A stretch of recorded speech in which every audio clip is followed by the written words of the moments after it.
Hello friends, আমি তনুশ্রী। আমি প্রতিদিনের মতো আমার রান্নাঘরে আবার একটা রেসিপি নিয়ে এসেছি ফ্রেন্ডস। রেসিপিটা দেখার জন্য আপনাদের সবাইকে জানাই স্বাগত ফ্রেন্ডস। আশা করি আপনারা ভালো আছেন। আপনাদের ভালোবাসায়, ভগবানের আশীর্বাদে আমরাও ভালো আছি ফ্রেন্ডস। দেখুন রেসিপিটা তৈরি করতে আমার কী কী লাগছে ফ্রেন্ডস। মশলার থালিতে আছে জিরের গুঁড়ো, ধনের গুঁড়ো, হলুদ, লঙ্কার গুঁড়ো, নুন, আদা বাটা, রসুন বাটা। আগে থেকে আমি পেস্ট করে রেখেছিলাম টমেটোটাকে ফ্রেন্ডস। এখানে পেঁয়াজ কুচিয়ে রেখেছি একটা বাটির মধ্যে ফ্রেন্ডস।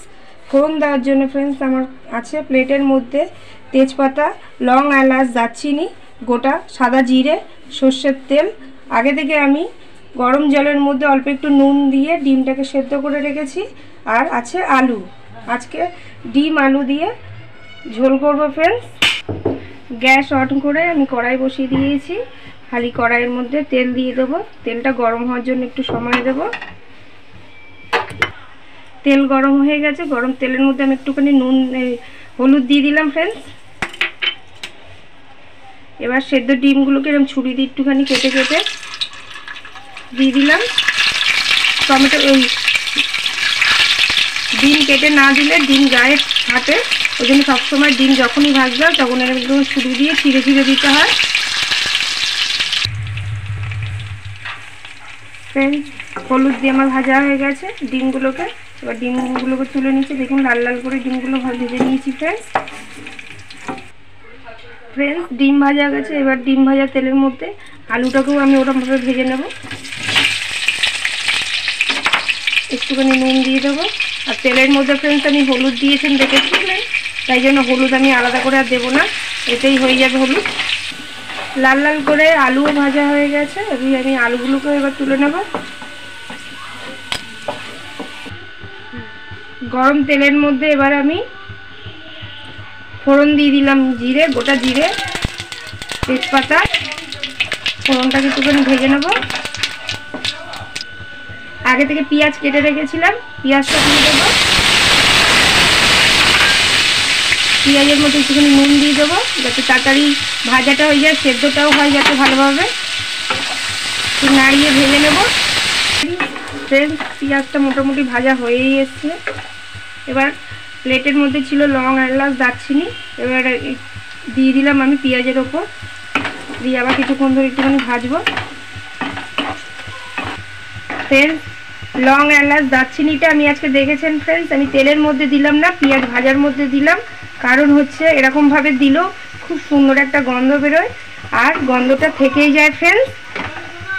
আমার হয়ে গেছে পেঁয়াজ ভাজা। এবার আমি রসুন বেটে রেখেছিলাম আগে থেকে, রসুনটাকেও দিয়ে দিলাম ফ্রেন্ডস। একটুখানি নাড়াচাড়ি দিয়ে রসুনটাকেও ভেজে নেব।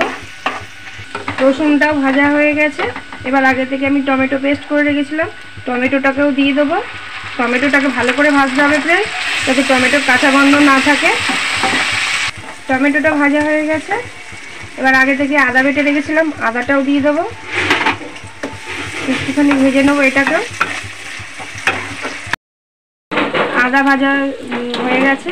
এবার দিয়ে দিলাম মশলা এক এক করে। জিরের গুঁড়ো, ধনের গুঁড়ো, পরিমাণ মতন হলুদ, লঙ্কার গুঁড়ো, স্বাদ মতন নুন দিয়ে দিলাম একটু মশলার মধ্যে ফ্রেন্ডস। একটুখানি জল দিয়ে দেবো মশলাটার ওপরে, দিয়ে এবার ভালো করে কষতে থাকবো ফ্রেন্ডস। বেশ কিছুক্ষণ ধরে নাড়িয়ে আমি ভালো করে কষা হয়ে গেছে মশলাটা। দেখুন মশলা দিয়ে তেল বেরিয়ে গেছে। আগে থেকে আমি ভেজে রেখেছিলাম নুন হলুদ দিয়ে আলুটাও দিয়ে দিলাম। দিয়ে আলুটা দিয়ে ফের কিছুক্ষণ ধরে একটুখানি মশলাটাকে কষাবো ফ্রেন্ডস। আলু দিয়ে মশলা কষানো হয়ে গেছে ফ্রেন্ডস। এবার আমি পরিমাণ মতন জল দিয়ে দেবো। যেহেতু এটা ডিম আলু দিয়ে ঝোল করছি, ওই জন্য একটু জলটা বেশিই দেবো। পরিমাণ মতন জল দিয়ে দিয়েছি ফ্রেন্ডস। দেখুন জলটা আমার ফুটতে শুরু করে দিয়েছে। আগে থেকে আমি ভেজে রেখেছিলাম ডিমগুলোকে নুন দিয়ে, হলুদ দিয়ে। এবার এই ডিমগুলোকে ঝোলের মধ্যে দিয়ে দেবো।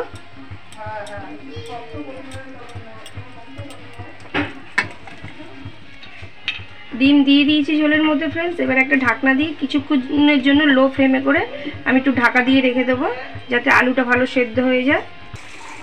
ফ্রেন্ডস বেশ কিছুক্ষণ ধরে আমি ঢাকনাটা দিয়ে রেখেছিলাম, ওই ঢাকনাটা খুলে দেখব। তৈরি হয়ে গেছে ফ্রেন্ডস ডিম আলুর ঝোল, আলুও সেদ্ধ হয়ে গেছে। নামানোর আগে আমি আর একবার একটুখানি স্বাদ মতো নুন দিয়ে দেবো ফ্রেন্ডস।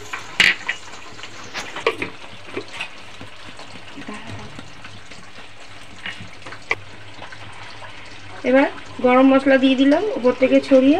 ফ্রেন্ডস রেডি ফ্রেন্ডস আমার ডিম আলুর ঝোল।